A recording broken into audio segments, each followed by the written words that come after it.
आप सबको बहुत बहुत बधाई। नवरात्रों का अवसर है। भगवान आप सबके घरों में, जीवनों में सब तरह की खुशियां लाएं। देवी माता जगदम्बा, जगजननी माँ परमेश्वरी लक्ष्मी श्री बनकर, सुबुद्धि बनकर, शक्ति बनकर आपके घर में प्रवेश करे।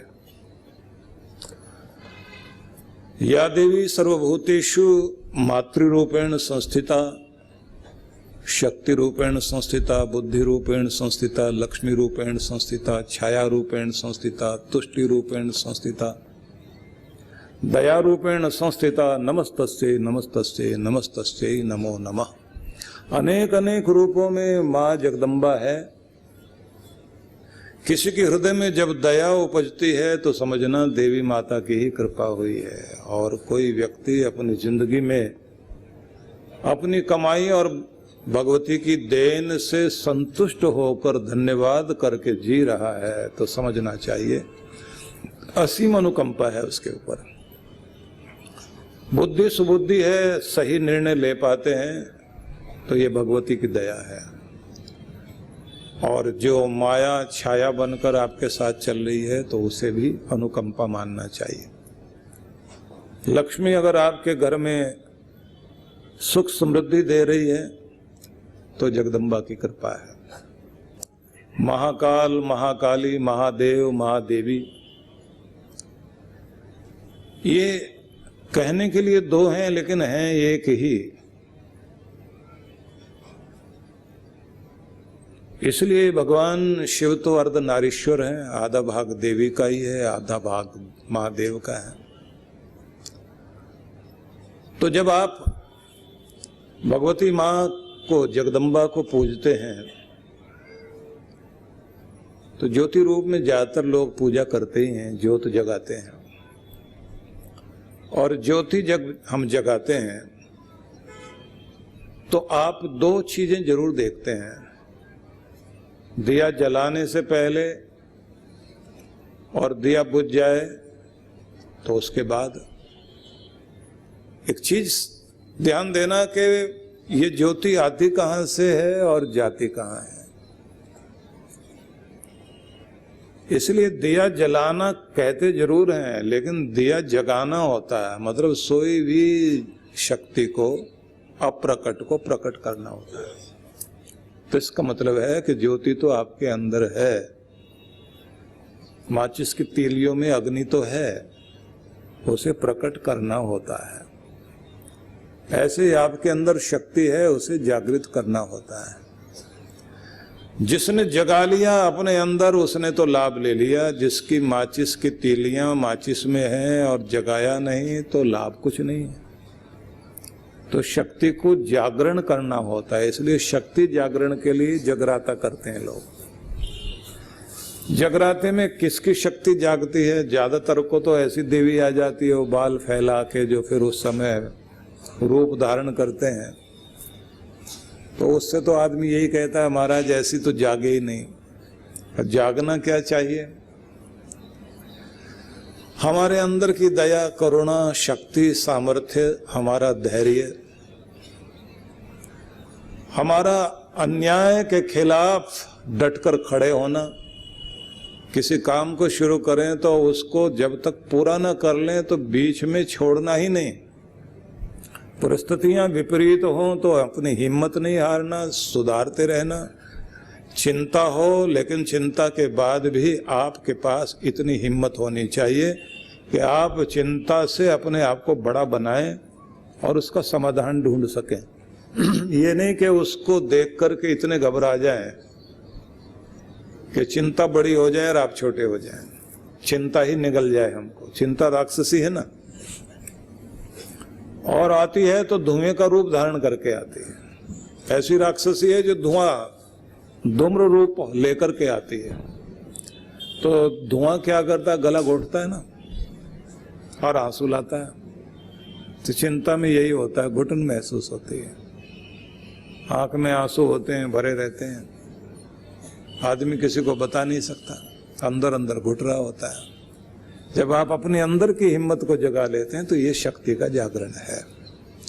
लेकिन आप ये सोचेंगे कि शक्ति का जागरण करने का तरीका क्या हो सकता है। तो ये बात ध्यान रखिए, देवी माता जगदम्बा भक्ति स्वरूपा है और तप भी चाहिए। तो इन दिनों में आप लोग ज्यादा से ज्यादा नाम जपने का और साथ ही तपस्या भी करते हैं। तपस्या में होता है कि जहां आप अपने कोई व्रत वगैरह करते हैं, मतलब अपने स्वाद को जीतना और संयम साधना करना, श्रृंगार पर ध्यान नहीं देना। कितने सारे लोग होते हैं कि इस समय दाढ़ी वाड़ी नहीं बनाते, हालांकि आजकल कुछ लोग तो दाढ़ी का फैशन ही करने लग गए हैं। बहुत सारी दाढ़ी वैसे दिखाई देती है फैशन के नाम पर, दाढ़ी श्रृंगार हो गया आजकल। लेकिन उसका सीधा मतलब है कि विलासिता की तरफ न जाना, चंचलता की तरफ नहीं जाना, अपने आप को संभालना। तो लोग बहुत सारे बिस्तर पर भी नहीं सोते और खाने पीने में भी अपना ध्यान रखते हैं। तो इस सब का मतलब होता है कि जगदम्बा माँ इससे खुश नहीं होती कि आप क्या खाते हैं क्या नहीं खाते, कहाँ सोते कहाँ नहीं सोते। हाँ, इससे जरूर प्रकट होती है कि उस साधना के द्वारा, तपस्या के द्वारा, तपश्चर्या करते करते आप जब अपने मन को साधते हैं और आपकी एकाग्रता सधती है, आपका मन टिकता है, उस टिकने से आपके अंदर जागृति की संभावना बनती है। तो देवी को प्रकट होने का रास्ता बनता है। देवी प्रकट होने का मतलब है कि आपकी भक्ति प्रकट होना, आपके जीवन में सुख शांति का आना। इसलिए सब लोगों को अपने जीवन में भक्ति पर विशेष ध्यान देना चाहिए।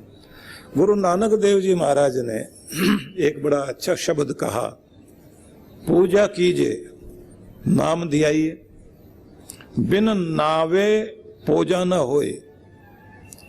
मतलब बिना नाम के, नाम सिमरन के बिना आपकी पूजा पूजा नहीं होती। शुरू में कहा उन्होंने पूजा कीजिए, नाम धियाइए कि पूजा तो करो, पूजा करना चाहिए, लेकिन पूजा करने के साथ साथ नाम का ध्यान भी करिए। बिना नाम के पूजा नहीं होगी।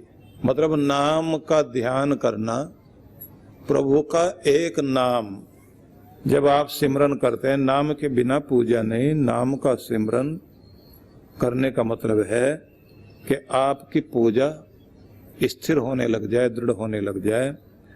नाम के बिना कहीं पर भी आप समझ लीजिए कि पूजा स्वीकार नहीं हो पा रही है, मतलब पूजा में पंख नहीं लग पा रहे हैं।